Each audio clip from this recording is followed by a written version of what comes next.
ಜೈಲಿನಿಂದ ಹೊರಬರ್ತಿದ್ದಂತೆ ದೇವರಾಜಗೌಡ ಹಾಸನದಲ್ಲಿ ಸ್ಫೋಟಕ ಹೇಳಿಕೆಯೊಂದನ್ನು ಕೊಟ್ಟಿದ್ದಾರೆ. ಇನ್ನು ದೇವರಾಜಗೌಡರವರು ಪ್ರಜ್ವಲ್ ರೇವಣ್ಣ ಅವರ ಪೆನ್ ಡ್ರೈವ್ ವಿಚಾರ ಏನಾಗ್ತಾ ಇದೆಯಲ್ಲ, ಇವೆಲ್ಲದರ ವಿಚಾರಣೆ ಮುಗಿದ ಮೇಲೆ ಮತ್ತೊಂದು ವಿಶೇಷ ಸ್ಫೋಟಕ ಸುದ್ದಿಯನ್ನ ಕೊಡ್ತೀನಿ ಅಂತ ಹೇಳಿಕೆ ಕೊಟ್ಟಿದ್ದಾರೆ. ಈ ಕುರಿತಂತೆ ಒಂದು ಬ್ರೇಕಿಂಗ್ ನ್ಯೂಸ್ ಇದೆ, ನೋಡಿ ಬರೋಣ.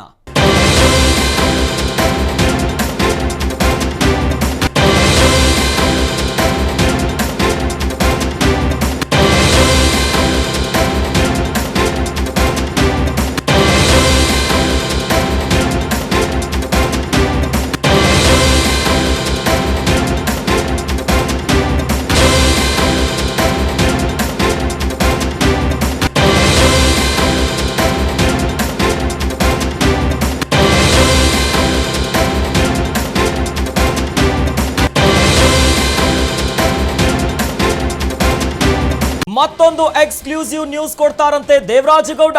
ಪ್ರಜ್ವಲ್ ರೇವಣ್ಣ ಸೆಕ್ಸ್ ಸ್ಕ್ಯಾಂಡಲ್ ಮುಗಿದ ತಕ್ಷಣ ಹೊಸ ಸುದ್ದಿ ಕೊಡ್ತೀನಿ ಅಂತ ಹೇಳಿದ್ದಾರೆ. ಜೈಲಿನಿಂದ ಬಿಡುಗಡೆಯಾದ ಬಳಿಕ ದೇವರಾಜಗೌಡ ಸ್ಫೋಟಕ ಹೇಳಿಕೆಯನ್ನ ಕೊಟ್ಟಿದ್ದಾರೆ. ಪ್ರಜ್ವಲ್ ರೇವಣ್ಣ ಸೆಕ್ಸ್ ಹಗರಣದ ತನಿಖೆ ಮುಗಿಯಲಿ, ನಿಮ್ಮೆಲ್ಲರಿಗೂ ವಿಶೇಷ ಸುದ್ದಿ ಕೊಡ್ತೀನಿ ಅಂದಿರೋ ದೇವರಾಜಗೌಡ. ಹಾಸನದಲ್ಲಿ ಸ್ಫೋಟಕ ಹೇಳಿಕೆ ಕೊಟ್ಟ ದೇವರಾಜಗೌಡ. ಅಷ್ಟಕ್ಕೂ ದೇವರಾಜಗೌಡ ಹೇಳಿರೋ ಆ ಸ್ಫೋಟಕ ಸುದ್ದಿ ಏನು? ಹಾಸನದಲ್ಲಿ ಮತ್ತೊಂದು ವಿಡಿಯೋ ಬಹಿರಂಗ ಆಗುತ್ತಾ? ದೇವರಾಜಗೌಡ ಹೇಳಿರೋ ಆ ವಿಶೇಷ ಸುದ್ದಿ ಯಾರದ್ದು? ಲೈಂಗಿಕ ದೌರ್ಜನ್ಯ ಪ್ರಕರಣಕ್ಕೆ ಸಂಬಂಧಪಟ್ಟಂತೆ ವಕೀಲ ದೇವರಾಜಗೌಡ ಜೈಲು ಸೇರಿದ್ರು. ಇದೀಗ ಜಾಮೀನಿನ ಮೂಲಕ ಹೊರಬರ್ತಿದ್ದಂತೆ ಹಾಸನದಲ್ಲಿ ದೇವರಾಜಗೌಡ ಒಂದು ಸ್ಫೋಟಕ ಹೇಳಿಕೆಯನ್ನ ಕೊಟ್ಟಿದ್ದಾರೆ. ಹಾಗಾದ್ರೆ ಆ ಸ್ಫೋಟಕ ಹೇಳಿಕೆ ಏನು ಗೊತ್ತಾ? ಇನ್ನು ಪ್ರಜ್ವಲ್ ರೇವಣ್ಣ ಅವರ ಲೈಂಗಿಕ ದೌರ್ಜನ್ಯ ಪ್ರಕರಣ ಏನಿದೆ, ತನಿಖೆ ಆಗ್ತಾ ಇದೆ. ಇವೆಲ್ಲ ಮುಗಿದ ಮೇಲೆ ಮತ್ತೊಂದು ವಿಶೇಷ ಸುದ್ದಿ ಕೊಡ್ತೀನಿ ಅಂತ ಹಾಸನದಲ್ಲಿ ಬಹಿರಂಗವಾಗಿ ಹೇಳಿಕೆಯನ್ನ ಕೊಟ್ಟಿದ್ದಾರೆ. ಹಾಗಾದ್ರೆ ಪ್ರಜ್ವಲ್ ರೇವಣ್ಣ ಅವರ ಪೆನ್ ಡ್ರೈವ್ ಪ್ರಕರಣದಲ್ಲೂ ಕೂಡ ದೇವರಾಜಗೌಡರ ಹೆಸರು ಕೇಳು ಬಂದಿತ್ತು. ಆದ್ರೆ ಈಗ ದೇವರಾಜಗೌಡರು ಹೇಳ್ತಿರುವಂತದ್ದು ಪ್ರಜ್ವಲ್ ರೇವಣ್ಣ ಅವರ ತನಿಖೆ ಆಗಲಿ, ಪೆನ್ ಡ್ರೈವ್ ಪ್ರಕರಣ ಏನಿದೆಯಲ್ಲ ಇವೆಲ್ಲ ಮುಗಿದ ಮೇಲೆ ಮತ್ತೊಂದು ಸ್ಫೋಟಕ ಸುದ್ದಿಯನ್ನ, ವಿಶೇಷ ಸುದ್ದಿಯನ್ನ ಹೇಳ್ತೀನಿ ಅಂತ. ಹಾಗಾದ್ರೆ ಮತ್ತೊಂದು ಪೆನ್ ಡ್ರೈವ್ ಕರ್ಮಕಾಂಡ ಎಲ್ಲಾದ್ರೂ ಹೊರಬರುತ್ತಾ?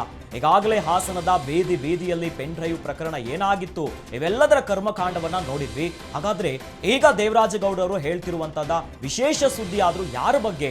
ಹಾಗಾದ್ರೆ ಅವರು ಹೇಳುವಂತ ಸುದ್ದಿಯಲ್ಲಿ ಯಾರ ವಿಚಾರ ಇರುತ್ತೆ?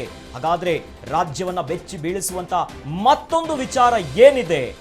ಇದೀಗ ದೇವರಾಜಗೌಡರ ಸ್ಫೋಟಕ ಸುದ್ದಿ ಮತ್ತೊಂದಿಷ್ಟು ಚರ್ಚೆಗೆ ಎಡೆಮಾಡಿಕೊಟ್ಟಿದೆ.